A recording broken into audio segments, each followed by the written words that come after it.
Ladies and gentlemen, this is the 12th and final round. Right hand, Golovkin steps in and down he goes again. Unbelievable. Mayweather makes him pay. What a rookie mistake. A sensational left hook by De La Hoya. It's facts. I'm the best. You know what I mean? Sometimes I don't want to believe it myself, but it's the truth. I'm the best. I'm going to show you how great I am. From Southern California, this is the Last Round Podcast. Welcome back to this week's episode of the Last Round Podcast. We appreciate you for listening, whether you're on Apple Podcasts, Spotify, Stitcher. I want to say Google Podcasts, but I think they're going away soon. So if you're listening on Google Podcasts, please find another platform that we are still on, because I think they're either merging into YouTube Premium Music or something. We'll get some more news on that. But we want to do here a bonus edition of this week's episode of the Last Round to give a quick reaction of the recent news that happened this week that Showtime Boxing, pretty much Showtime Sports, is going, I guess, out of business, for lack of a better term. Paramount, which is the parent company, announced today, at least an internal memo to employees, that they will be exiting the sports business. But what better person to have than to speak on that and give us a reaction and possibly some future potential news he thinks might happen in and around the sport, and who might get involved, who might not get involved. He's been on the show before. He's a filmmaker, and he's now the Chief Digital Officer for NIL Partners. Jay Chaudhry joins us again on the Last Round. Thank you for joining us, Jay. Thank you for having me, boss. We appreciate it, man. So real quick, before we get your reaction, you have been saying this for I think quite a few years now. I remember the first time we had you on a while back, we dove deep into this, and you kind of talked about your concerns with the sport of boxing and broadcasting and then the digital landscape. When did you know? Let's go within the last maybe year or so. When did you know that the beginning of the end was coming for Showtime Boxing? Okay, sorry. No, I was saying before I even start, I just want to send out my heartfelt, sincere, respect to the Showtime crew, for those who are just bystanders and all this. Everybody from the production crew all the way down to, even the cam ops, editors, crew members, directors, producers, writers. They're all just affected by this deeply. I think there was somewhere around 35 people who got let go this morning. So, this is no attack on any of the staff members there, but just as a collective feedback and reaction to what transpired itself. To go into your question about when did I actually have an inclination of the beginning to the end, it had to be the day that VideoAmp partnered with Paramount. So VideoAmp is a company based in the U.S. They're a new frontier of data metric analytic platform where they kind of it's full transparency. So unlike Nielsen, they actually have tracking on all the viewers and their data from where they live, for their zip codes, to their viewing habits, to their algorithms, to what they're watching, how much of it they're watching. It's called audience retention and this side of things.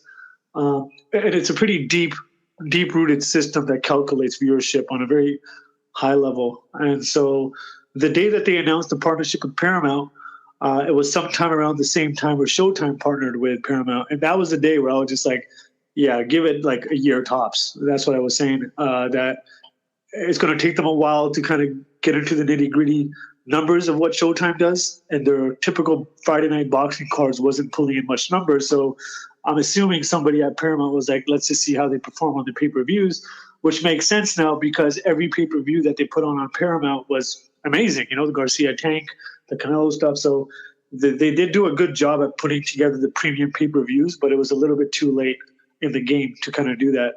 But it was enough for somebody at Paramount to see and say, okay, well, the pay-per-views are doing X amount, but it's not enough to keep this afloat. And so I think that played a huge role.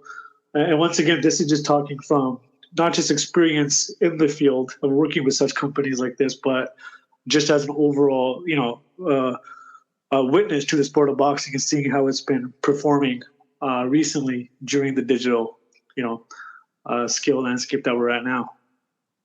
So I'm going to read you the email that has been in multiple outlets, media outlets, from The Paramount president and CEO, Chris McCarthy, it was in a letter to employees or probably an email earlier this week or this past Tuesday, stating that Showtime will no longer produce sports content or anything like, I don't want to say sports content, but probably live action sports. But I'm sure we'll learn more as the days and weeks ahead.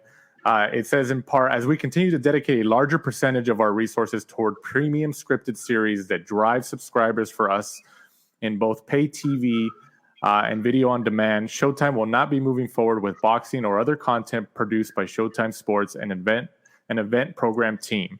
McCarthy wrote to employees via email. The company's decision isn't a reflection of the work the team and our partners have done, rather a reality of the world evolving and our shifting content priorities. That sounds like what you've been saying for a long time, Jay, right? Yeah, that's bang on. That's bang on of what I've been saying. And look, once again, what I'm about to say, I'm not saying had they done this, they would have stayed in the game. But had they done what I've been telling them to do since 2017, which was build an extensive content catalog, Paramount right now, it wouldn't have been such an easy decision to do this. I think they would have gave it at least a couple more years, because if Showtime had a content catalog, so in addition to the pay-per-view events and the live boxing series, if they were to come to Paramount at the time, like where I suggested they start doing this, which is back in 2017, they would have a much tougher decision to make, because they'd be like, okay, look, if we're letting go of Showtime, we're letting go of 20 original series, because Deontay Wilder would have had a series, Floyd would have had a series, the Charlo brothers would have had a series, like name them, you know what I mean? They would have had like 10 to 15 of the top boxers with their own original series on the platform that has certain amount of views, because time and time again has shown boxing fans love series. Like that's like, we go fucking head over heels when there's a Showtime All Access. What makes you think they're not going to want to watch a 14-part series with the Charlo twins where they travel across America eating donuts or some shit? I'm just saying that there's a lot of opportunities that they could have missed out on, because it would have been a tougher decision for somebody like an exec at Paramount to be like, look, their Friday night boxing cards are kind of shit, but look, they pull in 100,000 viewers a week on this guy's show. So like, we have a lot more of a catalog to kind of dissect and look at, and they would have maybe still kept Showtime, because as the email still writes, as the email reads, they're focused on premium content that drives subscribers. What drives subscribers? Content. What drives content? Original content. Who backs this original content? Sponsors and advertisers. So overall, there would have been a win-win situation for a lot more people involved had they just kind of taken the necessary steps way in advance. And so I believe the last Showtime boxing broadcast right now, if I'm not mistaken, is Benavidez against Andrade, and which is also a pay-per-view. There was some earlier inclinations and some potential reports earlier in the last month or so about that Showtime possibly could still keep a pay-per-view element going forward, but exit the non-pay-per-view element completely. It looks like that's not happening as well. So does this mean that for somebody like Al Heyman, who is obviously in charge of the PBC stable, the Premier Boxing Champions stable, and the team over there, there's been some rumors about Amazon talking to him or maybe being in the running. DAZN popped up within the last couple of days. Where do you think is a realistic home for the PBC stable and Al Heyman's fighters? Well, first of all, it's tough to kind of say from the bench as to what the next move would be for that team over there at PBC. I'm a big fan of PBC. I think they have like the world's best fighters on their stable, which is why they can always kind of go door to door and sell themselves as a package. And remember, PBC, I mean, they're housed as a promotion agency, but what they're really doing is selling reality TV in a way. So there's an opportunity for them to bring forth their new roster to a company like Amazon or DAZN. Out of the two, DAZN does have an immediate, obviously, track record of success with boxing, so that is there. And at the same time, you got Amazon Prime, who's like the biggest, digital e-commerce giant in the world, where they could really start making noise from boxing. And once again, it depends on the executive team at Amazon and what they're thinking to do with PBC. I don't think anybody moving forward is going to follow the same copy and paste recipe that Showtime or HBO did. I think they might want to kind of, reinvent the wheel in terms of how they want boxing presented. And Al Heyman is this very super smart, sharp individual. So he's just going to go with the flow at that point and see what he has to offer, which is one of the main disconnects at Showtime. I don't think Steven and Al were talking about how do we keep this going forever. I think they were just like, how do we keep going to the next pay-per-view? So in terms of the pay-per-view aspect, yeah, Showtime might stick around. I mean, once again, I'm talking from the bench. I do see an opportunity for Showtime to maybe do 1 or 2 pay-per-view events a year because they have obviously a track record of producing some pretty epic pay-per-views. But Amazon could very well just snag that from them as well, or DAZN. So it really just depends on where they go. Right. Do you think DAZN, I'm sure DAZN is trying to make a play. They'd be stupid not to, but do you think somebody like Al Heyman and his team would leverage the offer they get from them because they really don't want to go with DAZN because of the track record that they've had with their relationship over the last couple of years? So they're going to try to leverage the potential offer from them to go with another broadcast partner? Well, I mean, the mouthpiece for PBC is obviously Leonard, and whatever he said in the past, he can easily just take that back. You know what I mean? Because at the end of the day, Al's going to go where the money is. Remember, we never hear from Al, so how do we know what Al's thinking about DAZN? He could very well just be a fan of them. So once again, it's just a matter of like what the next play would be. And then as boxing fans, we should support the play because at the end of the day, PBC does, house the best fighters on the planet. So it's more or less about where they go, where they end up. And my biggest feedback or reaction to that would be how the executive teams from the network side planning on reinforcing this new turn of events and making it, making boxing cool again. So Ryan Garcia and Terrence Crawford chimed in after the news broke this week about Showtime exiting the boxing business. I think Ryan Garcia tweeted in response to a reporter saying that, the game needs to change. Essentially, they all need to work together and to fix the future of the sport, to sustain it. Then Terrence Crawford chimed in as well. And then Oscar De La Hoya had a tweet as well. And then Terrence Crawford replied to that saying, the fighters need to be at the table in terms of the business side and all that. How do you think this all, I know we've talked about it before, but for our listeners who might be listening to for the first time, Jay, how do you think, roughly how that works out? Because, for example, whether people agree with it or not, the UFC model is so financially lucrative for Endeavor and for their partners because of their business practices and how they work. And yeah, there could, people talk about fighter pay could be higher or it works out for the business and all that. What are we looking at for boxing here? Because fighters are, especially at the higher echelon, they are directly involved in the business like this. Yeah, no, and I tweeted this earlier. I said boxing needs to stop using the term our side versus your side of the street, because the fact of the matter is we're all living in the same neighborhood. So it only makes sense to water each other's grass. And what I mean by that is like everybody just has to work collectively. Unfortunately, we're not at the time yet where we can start dissecting the entire fucking sport of boxing to see what the ultimate goal would look like. For example, something like UFC. But we are now at least in a state of play where athletes and boxers should come to the business side of things and make more decisions for what goes into their events, because at the end of the day, they're the ones bringing in the eyeballs and the viewers. So Terrence has a point, Garcia has a point from an athlete point of view, and I think Oscar De La Hoya and Lou DiBella, who tweeted as well as promoters, they also have a point where we need to start changing the dynamics of how promoters work with each other and actually come to better understandings of what everybody wants. But then again, boxing at the end of the day has always been a business of of selfish nature, where one promoter wants leverage the other promoter, because there's always going to be an A side and B side, which at the end of the day, is a very fun element of the sport. But to talk about how this whole thing changes from a sport perspective, that's a longer and more deeper conversation that needs to happen over time. Do you think there's any dark horse just from your I'm not saying that you know anything or not. I know we're just kind of talking from the bench here, but we talked about Amazon, DAZN. Do you think there's any dark horse or dark horses in the running that we just haven't heard about that possibly could land the PBC lineup? I was low key thinking Peacock with NBC, but then I just saw a tweet that Boxer just struck the deal with them. Because last week when I first started hearing rumors about this, I was like, you know what? I even tweeted this. I said, there's always going to be the reverse Uno card because NBC Sports is part of Peacock, and Peacock just hit their 25 or 50. I don't want to misspeak here, but yeah, it's somewhere around the 25 to 50 million subscriber mark.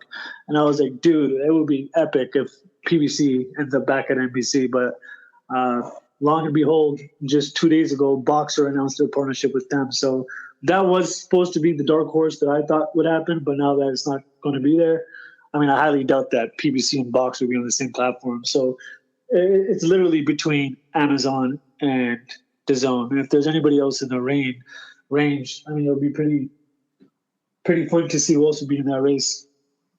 I've seen some tweets and some history of the likes in Twitter accounts from, I guess PBC and Mayweather, Al Heyman connected figures who are directly connected to him, and saying that there's already a deal in place and it's been in place for a while now. We just don't know yet. If you had to pick, let's just say later this week we get an announcement. Do you think it's DAZN or do you think it's Amazon?